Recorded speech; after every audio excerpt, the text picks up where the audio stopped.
So we're going to have we're going to have a question and answer session before this, the next lecture, but the format is going to be Professor and myself having a conversation, which you're all meant to interject into, sort of, if you want anything clarified, or if you think we're saying something incorrect, or if you have a point to make.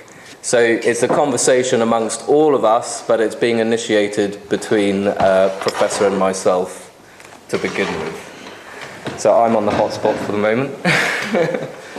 I promised to give you this extra fare, but I decided that we rather have a question-answer period on the material I covered at the very end, because yesterday afternoon was a big confusion about timetables and everything. So there was little time at the end to do a proper job. So we are going back now. I will start my conversation with Sandy about Kushner's question, the paradox of interest. Remember, he stated the paradox. Why is it that if you buy a capital good, the price is lower than the expected return, the total sum of all the expected return you get from this capital good over its useful life? Because that's the source of interest. But, on the other hand, the entrepreneurs are competing to buy these capital goods because this gives them the livelihood, and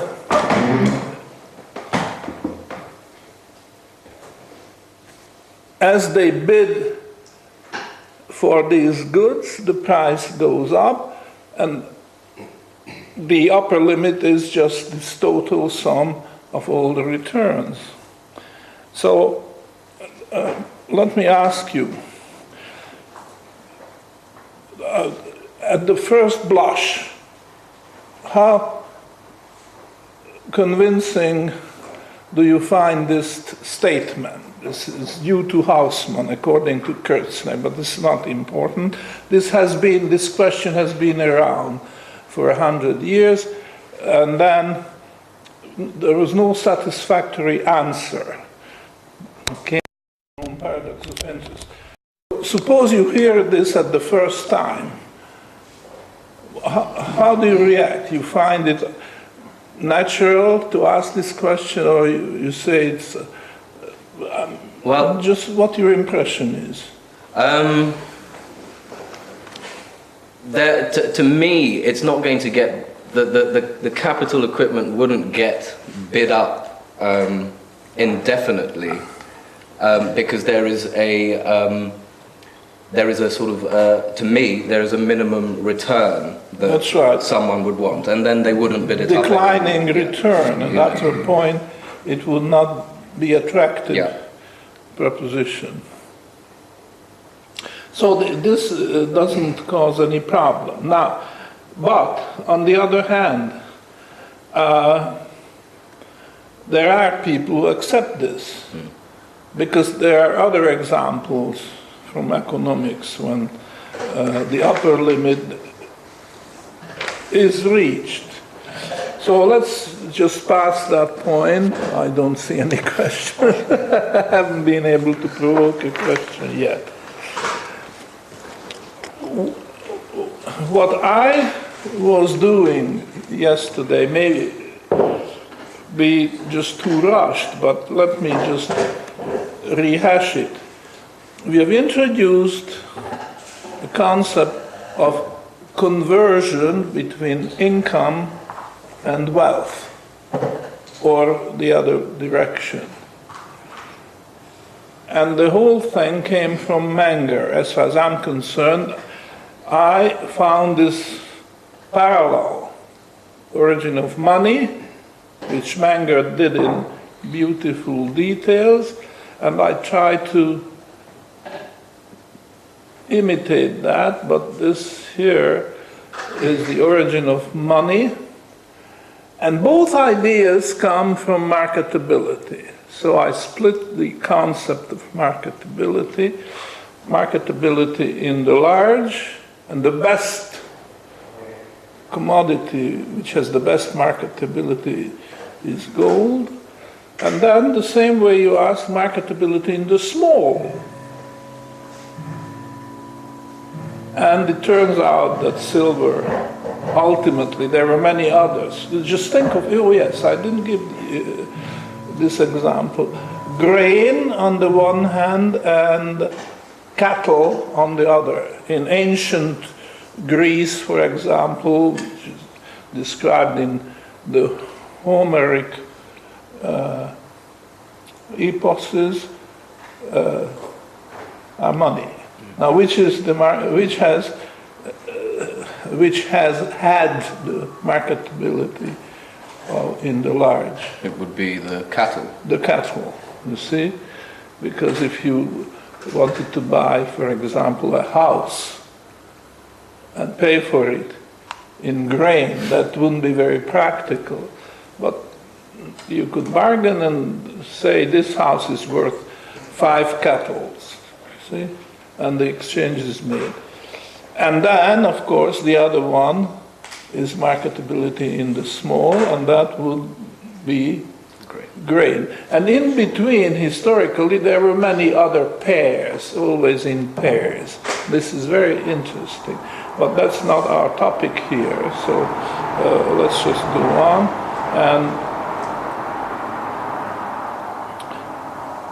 And the idea of exchanging wealth and income depends on something which has to have marketability in the small to the largest possible extent. And we even gave a second word, right? What was the second? Let me ask what was the second word for marketability in the small? Portability. And marketability in the large? Saleability, and some people suggest liquidity, and that's all acceptable. But now here, the word hoardability is very important, because how is the conversion taking place in actual fact? Okay? So could you solicit? I've been very successful soliciting questions, but it's a theoretical concept. Convert income into wealth and wealth into income. But in practice, how does it look?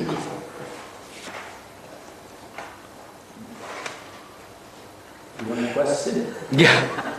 Well, hoarding, I mean, that's why I was emphasizing that word. Hoarding describes it, right? You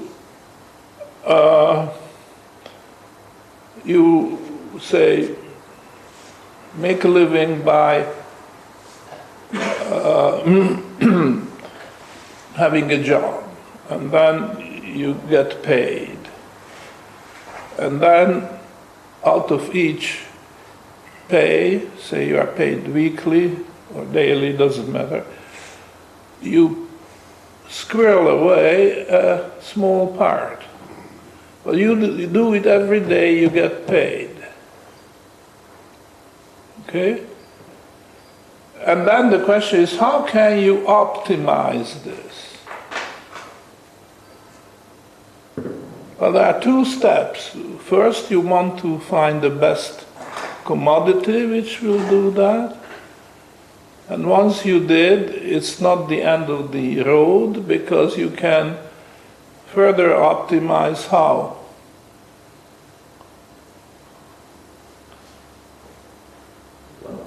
By passing from direct conversion to indirect conversion. Now, what does that mean? Indirect conversion of income into wealth and wealth into income. The capitalization is the capitalization of those little bits and pieces. a simpler word than capitalization. Well, you can exchange. Exchange, yeah. You can exchange income for wealth or the other way around. Okay. But let's stay with the first step, which is optimizing by finding the best good, best commodity for the purpose. Okay. This means that every payday you put away something in, but not just anything.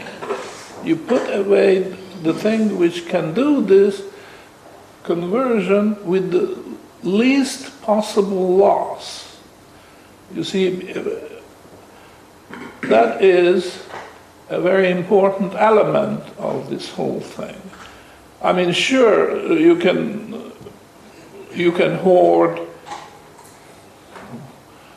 food stuff which is non-perishable, or you can hoard fuel like firewood and so on. But there, at every step when you make the conversion, there is a loss. You want to minimize that loss. And the way to minimize it is to work not just with any good, but with the most marketable good in the small, which means the most hoardable. And historically, it turned out to be silver. So that's how silver came into the question. There's no other good which would do a better job, which means smaller losses involved when you save or hoard silver, and then this hoard later on in your life when you need the extra income. You get older and so on. All right, now I'm still having trouble provoking questions. But now make the transition from direct conversion to indirect conversion. This all follows the steps of Menger when he talks about the origin of money, but I'm not going to return to that, but I just remind you that we have a set pattern, ideal pattern, which we are following here. So you can discover that you can improve on hoarding if you make the exchange. So there is a guy, assume he's a younger guy, very energetic, lots of energy, lots of ideas, and so on. And he has a surplus of what? Income, right? And he has a deficit of what? Wealth, or if you like, capital or savings and so on, which he could use for going into business for himself. See, he has to work for wages, as it is. But he can generate more income than he consumes. And on the other hand, there is the other guy. Now, who is this other guy? Please describe the second guy. Later years in life. Yes? And surplus of wealth, deficit of income. Yes. Why does he have a deficit of income? Because he doesn't want to work anymore, I would imagine. Or he cannot. Or he can't. Or he can't. Yeah, or he can't. And his pension is too low. Yeah. You see? So he wants to augment his pension. Now he has some savings. Okay? Whatever form. Now we don't inquire the nature of wealth he has, but rather than say this hoarding gold or this hoarding silver or this hoarding salt or any kind of thing, he seeks out the other guy, the younger guy, who has a surplus of income, deficit of wealth. And they just have to agree between themselves what to do. Okay. Now, perhaps there will be more. I've got a comment. Yeah, well, it's understood. Oliver, yeah. Just maybe one of them. I was going to say that it's all very much linked with the human cycle. Obviously, people are born, they get older, and then they die, and you can see that interest is not dissociated from the human condition. Which is a biological fact. We are all subject. There's no choice about it. Now, of course, in Greek mythology, there were gods who were immortal, and there were mortal people like us. So there was a choice, because sometimes a mortal was promoted. Male or female could be elevated and given eternal life. Wonderful world. But we don't have that. And we don't even have a hope that ever, medical science will reach that stage. Although I read something very recently on the internet that they are experimenting with animals to extend their life indefinitely. But I am not one of those who is going to see this experiment succeed. Well, anyhow. Oliver, you had a question? Yeah, I was just reading this example with a capitalist and an entrepreneur. There was a professor introduced the third element, the third role or character, and it was the manager. So, if I understand it well, the capitalist gives up wealth and gets income. Is it correct? The capitalist gives out wealth and gets it, yeah. Okay, then the entrepreneur gives up income and gets wealth. Mm-hmm. And then we are missing the third part, and the manager is giving up knowledge and getting compensation. And we didn't know about this, or at least I don't. So Can you talk a bit about the role of the manager? Oh, yeah. What we are doing actually now is we have a deficit of knowledge and you have a surplus of knowledge. So we are exchanging knowledge. You are giving us knowledge. It's a little different, because exchanging knowledge is perhaps not the right word. Knowledge doesn't get diminished if I share. So suppose I have a surplus of knowledge, you have a deficit, I am willing to share my knowledge with you. I am not getting any poorer. So this is practical. But if you go to capital goods, this is no longer true. If I have a surplus of capital goods and you have a deficit, and you'd like to have some, then that has to be an exchange in the sense that you've got to give me something in exchange. All right?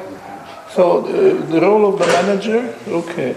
So yesterday I talked about a physical example. For example, a sewing machine.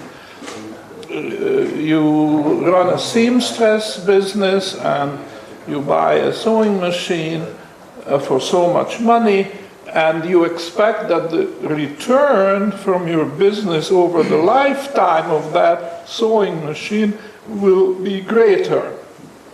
So it will give you a living and a profit and so on. Now, in order to explain the manager, the role of the manager, I'm following a different example. Let's suppose that it's just a fruit tree we are talking about. cherry tree, apple tree, whatever your favorite is. And the entrepreneur wants to go into the apple growing business. So let's assume he starts with one tree. And you have to buy the tree, the young Seeds. trees. Seeds. No, not from seeds. He goes to the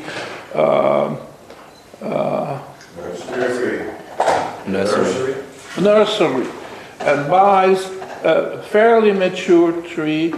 Mature enough to transplant, but not yet bringing fruit. Sapling. Okay, and he picks one. Sapling. Huh? Sapling. Sapling. Sampling. Sapling. Sapling. Okay. We are learning a lot of English in the process. But the fruit tree example is a very good one. So he doesn't have the money to pay for it, so he finds a capitalist who advances the price of that tree. You see? And this is the part which is misunderstood most of the time, because there is an exchange of wealth and income involved. Okay, so here is the nursery. No, here is a capitalist, okay, and here's the entrepreneur. What kind of exchange is taking place? The capitalist gives up wealth in the form of a sum of money, and the entrepreneur gives a promise to pay a fixed income to the capitalist. So that's the very basis of it. This is how business starts. You have to have exchange of it. Now it could be that the entrepreneur is independently wealthy and he doesn't need to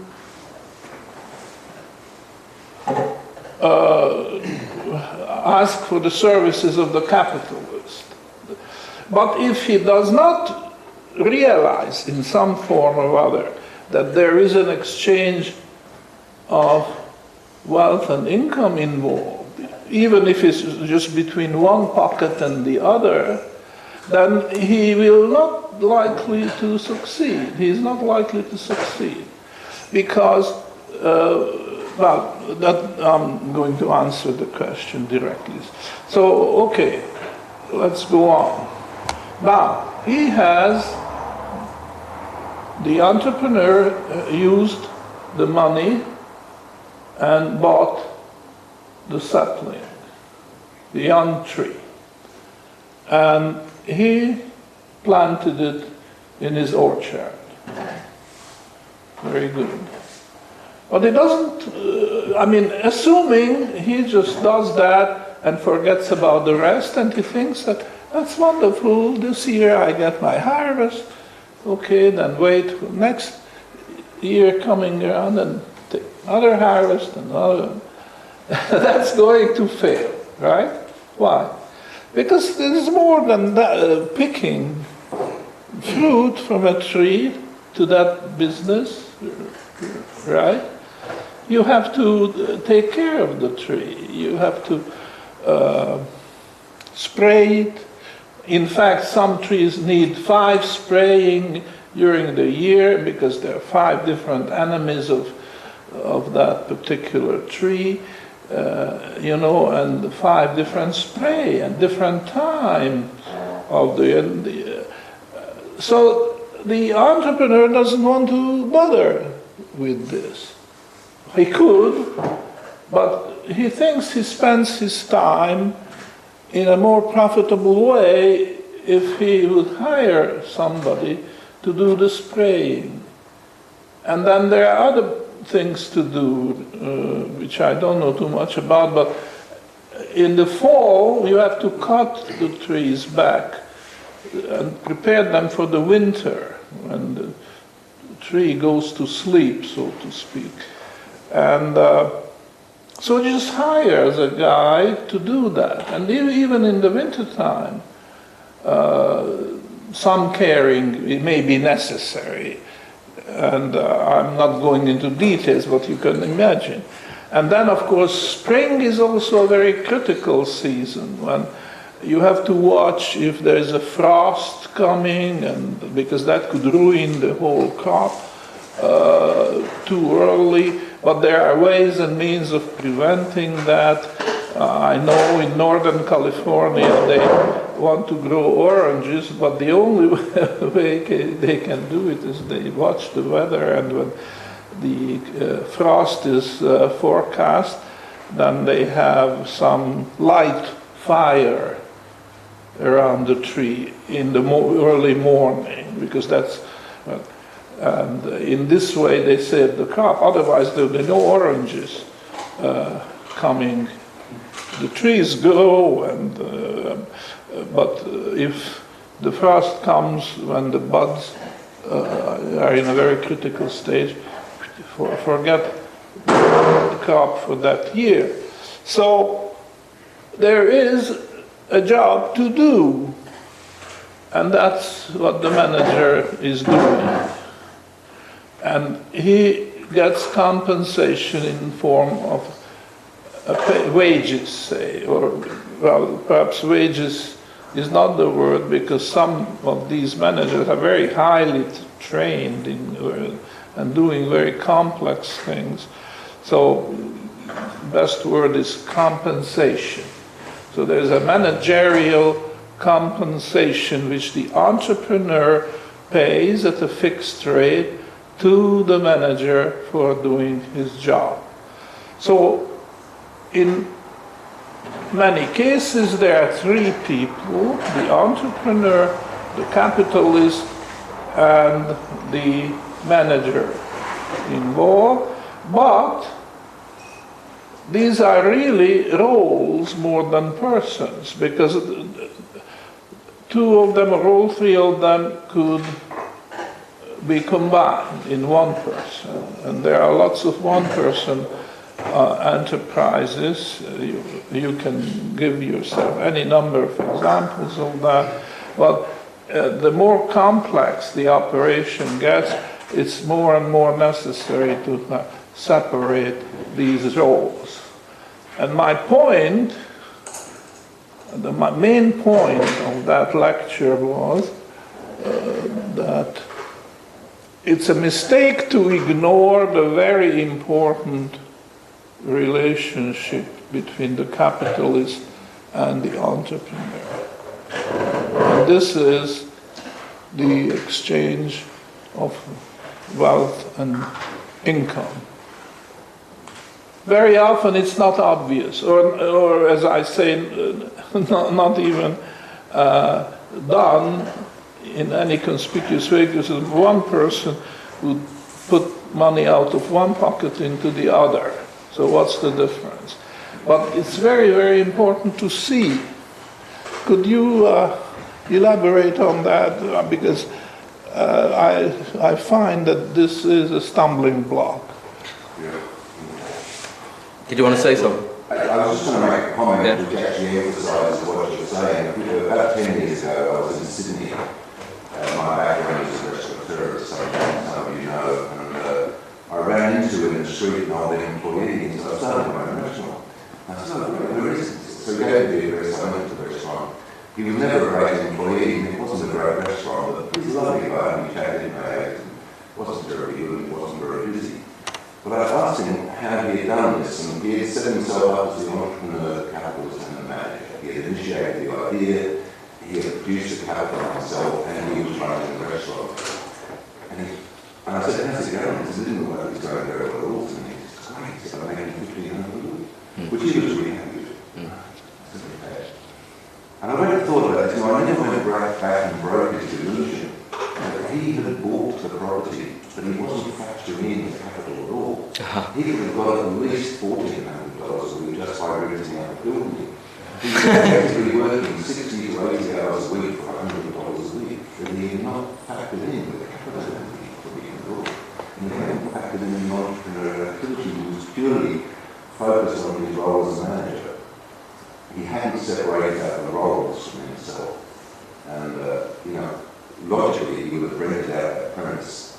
And any job that he got that earned him more than $100 a week would have been ahead. It was a misallocation of capital. I can repeat it. Sorry, yeah. Professor, are you suggesting that Israel Kerzner is possibly overlooking these roles and therefore is not hitting his point where